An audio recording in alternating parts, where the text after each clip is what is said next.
अंशुमन की पहली पत्नी का सच जान दादी सनी मारा, जोरदार थप्पड़ सीरियल। ये रिश्ता क्या कहलाता है में दादी से बचाने वाला अंशुमन की बंद आने वाले एपिसोड में देखने को मिलने वाला है कि होगा यहाँ पर बहुत बड़ा खुलासा की।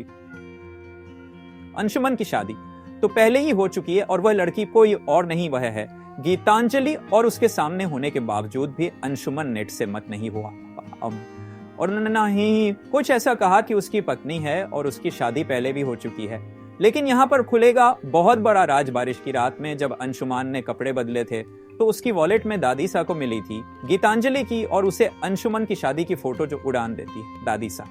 कि होश दादीसा, जहां पर आप अभी रहो अरमान को एक होने से ही रोक रही है। और यहाँ तक कि आयुष्मान और अभीर की शादी की तैयारी में लगी है, उससे पहले ही यहाँ पर भाई घर में डेकोरेशन चल रहा होता है और यहाँ पर दादी से कह रही है अभी रात देखो अंशुमन के कपड़े यहाँ ही रह गए हैं और उसका वॉलेट भी ही रह गया है, तो अब उसे तुम देकर आना। और दादी सा कहीं ना कहीं दोनों को फिर से क्लोज लाने की कोशिश कर रही होती है, लेकिन तभी उसमें से तस्वीर गिरती है जो उड़ान देती है दादी सा के होश। तो दूसरी तरफ अंशुमन अबीर की हाँ करने के बाद अबीर रात से ये बात करने के लिए ही जा रहा होता है कि वह उसकी शादी पहले भी हो चुकी है और उसका तलाक भी नहीं हुआ है और उसके कोई फॉर्मेलिटी अभी भी बाकी है। और ये सच्चाई आपको शादी से पहले पता होनी चाहिए।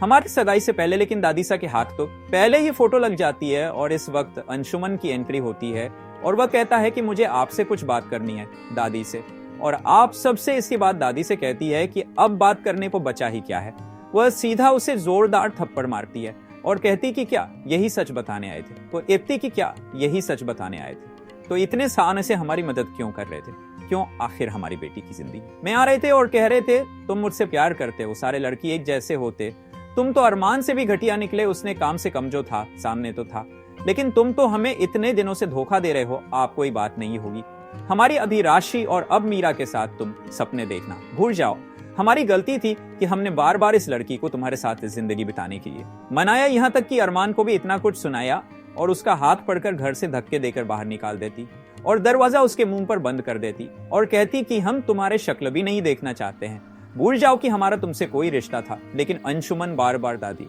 साहब को गेट खोलने के लिए कह रहे थे, कहदी कहता है कि मैं आपको समझ सकता हूँ, मेरी मजबूरी बता सकता हूँ, लेकिन दादी का एक भी सब सुनने को तैयार नहीं होती है। तो देखना दिलचस्प होगा कि सच्चाई सामने आते ही कैसे कहानी पूरी तरह से बदल जाएगी।